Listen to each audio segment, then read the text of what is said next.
It was the first week of college, and I was still getting used to the new environment. The campus was sprawling, filled with old brick buildings and tree-lined paths. The first few days had been a whirlwind of orientations and meeting new people. I was excited but also a little nervous. Everything seemed larger than life, and I felt like a small fish in a very big pond. I remember the day it all started. I was in the common room of my dorm trying to make friends. A group of seniors came in, their presence commanding the room. They introduced themselves, but there was something in their eyes that made me uneasy. One of them, a tall guy named Josh, seemed particularly interested in me. He asked about my major, where I was from, and other small talk. I thought he was just being friendly. A few days later, they invited me to a welcome party for the freshmen. I was thrilled, thinking it was my chance to fit in.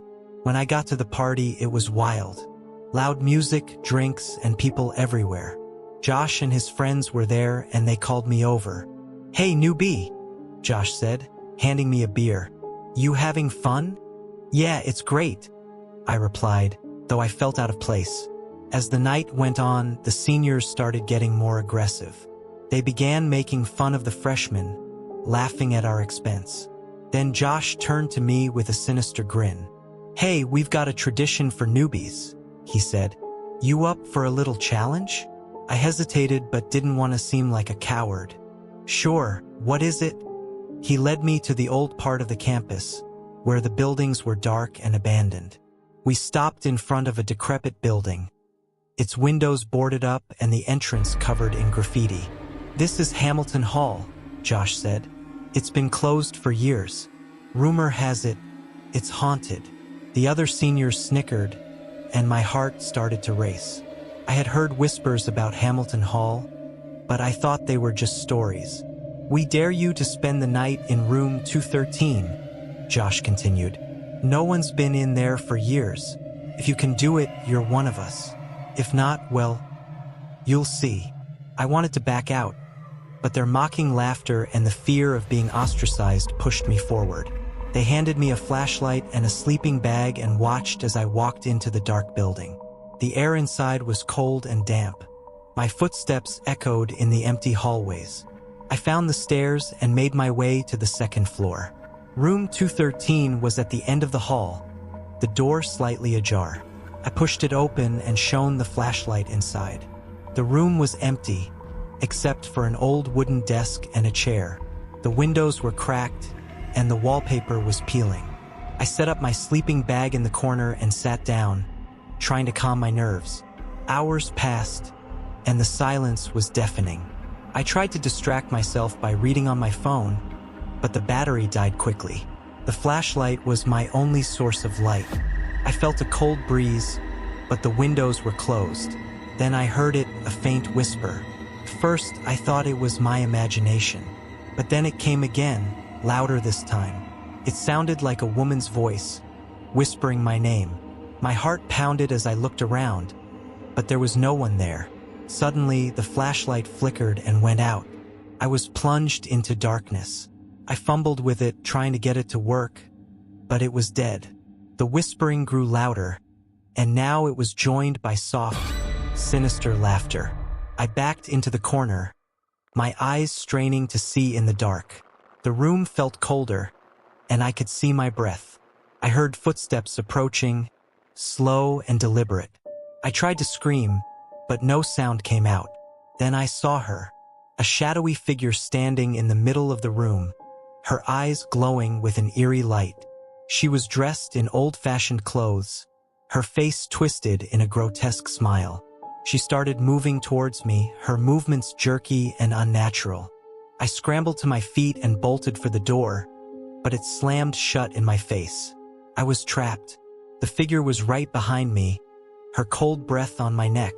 I turned around, pressing myself against the door, tears streaming down my face. "Get out," she hissed, her voice echoing in my head. "Leave this place." With a burst of adrenaline, I yanked the door open and ran down the hall, not stopping until I was outside the building. I could still hear her laughter as I fled back to my dorm, my body shaking with terror. I didn't sleep that night or the nights that followed. I told the seniors what happened, but they just laughed it off, saying it was probably just my imagination. But I knew the truth. Hamilton Hall was haunted, and something evil lurked in room 213. I avoided that part of the campus from then on. Every time I passed by, I felt her eyes on me, watching, waiting. I never told anyone else about what happened, but the fear never left me. After that night, I couldn't shake the feeling that I needed to know more about room 213. The experience had left me haunted, but also curious. I needed to understand what had happened in that room and why it was so cursed. I began spending time in the library, digging through old newspapers, yearbooks, and any records I could find about Hamilton Hall. It was slow going at first. There wasn't much information about the building, and what little I found was mostly mundane. But one day, buried in the archives, I found a newspaper article from the late 1960s. The headline read, "Tragic Death in Hamilton Hall. Student takes her own life." My heart pounded as I read the article. The story was about a girl named Emily Harper, a freshman who had jumped from the window of room 213. According to the article, she had been a bright and promising student but had been relentlessly bullied by her seniors. Her death was ruled a suicide, but rumors of foul play and ghostly sightings had persisted ever since. Armed with this knowledge, I dug deeper. I found old photographs of Emily, descriptions of her life and the torment she endured. The more I learned, the more I realized that her spirit was likely the one haunting the room. My desire to uncover the truth became an obsession.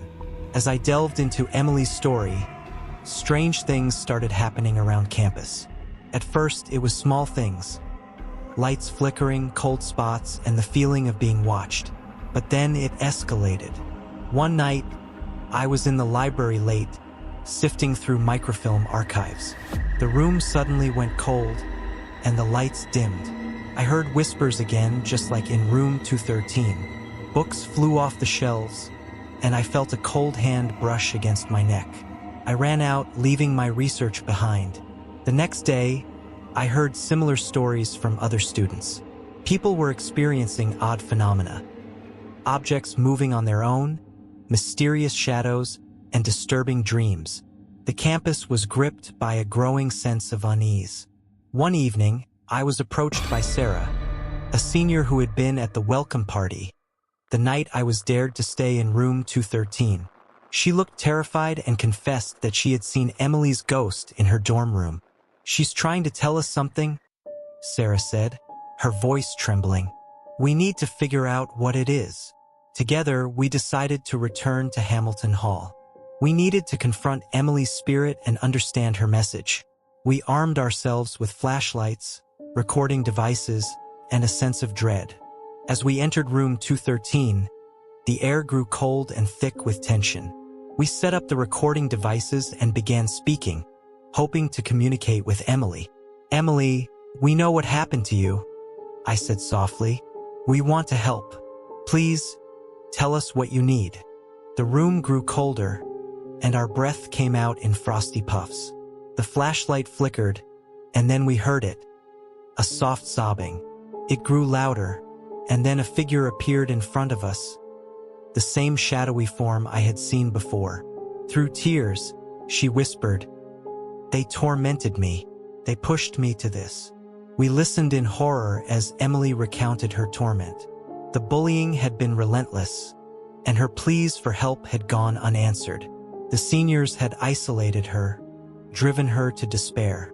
Her death had been the only escape she saw from the torment. "But why now?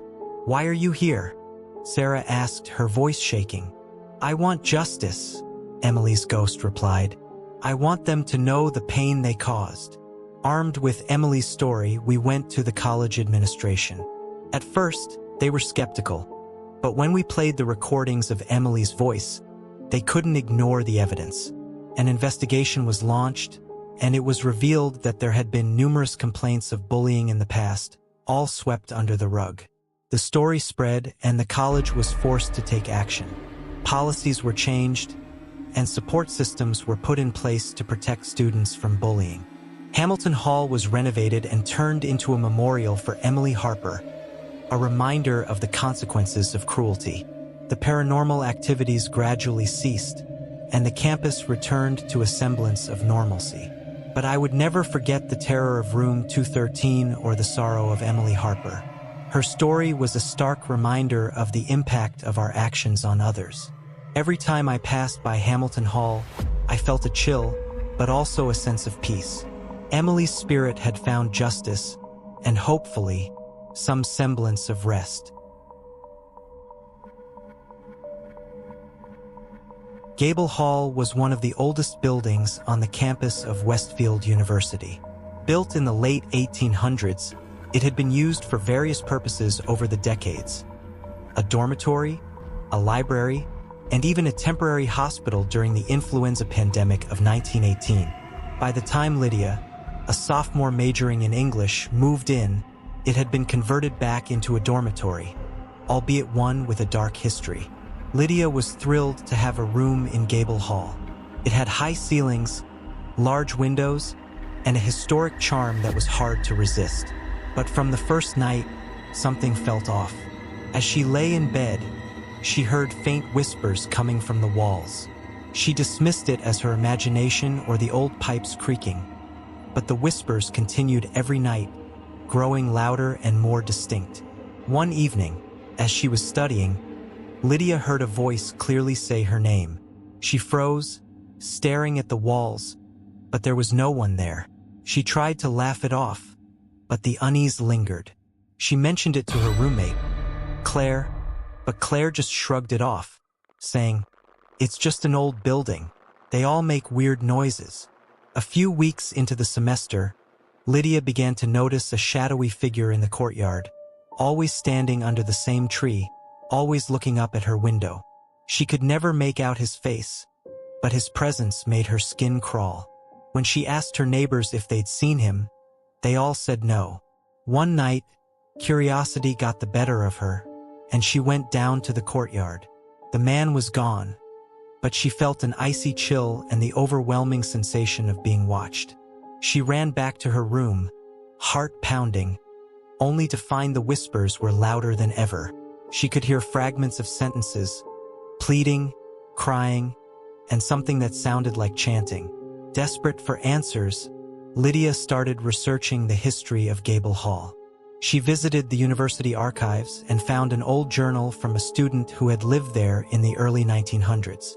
The entries detailed strange occurrences similar to Lydia's experiences.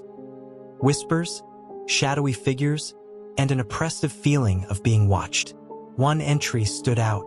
It spoke of a former janitor named Thomas, who had been accused of horrific crimes and lynched by an angry mob right under the tree in the courtyard. According to the journal, Thomas's spirit was said to haunt Gable Hall, seeking revenge on the descendants of those who wronged him. The more Lydia read about Thomas, the more she felt his presence. The whispers turned into screams, echoing through the halls at night. Claire began to worry about Lydia's mental state as she became more withdrawn and paranoid. One night, Claire woke up to find Lydia standing by the window, staring down at the courtyard, muttering in a voice that wasn't her own. Claire tried to snap her out of it, but Lydia turned to her with eyes that were not her own. "You can't save her," the voice hissed. "She's mine now." Terrified, Claire ran to get help. When she returned with the dorm advisor, Lydia was unconscious on the floor, a deep scratch running down her arm. The university brought in a priest, Father O'Malley, to perform an exorcism. He had dealt with hauntings before, but nothing could prepare him for the malevolent force that had taken hold of Lydia. The ritual was long and arduous.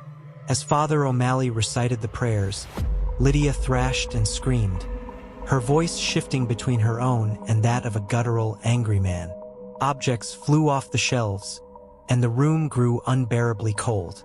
Just when it seemed like the entity would never leave, Lydia let out a final, blood-curdling scream and collapsed. The room fell silent, and the oppressive atmosphere lifted. Lydia recovered slowly, but the experience left her deeply shaken. She moved out of Gable Hall and into a newer dormitory. The whispers and sightings ceased, but the memory haunted her. Gable Hall remains standing, its history buried in university records and whispered among students. Those who know the story of Lydia and Thomas avoid the building, especially at night, when the shadows grow long and the whispers start again. Some say Thomas's spirit still lingers, waiting for his next victim, while others believe he was finally laid to rest. But every now and then, a student claims to hear their name whispered in the dead of night, and the legend of Gable Hall continues to send shivers down the spines of those who dare to listen.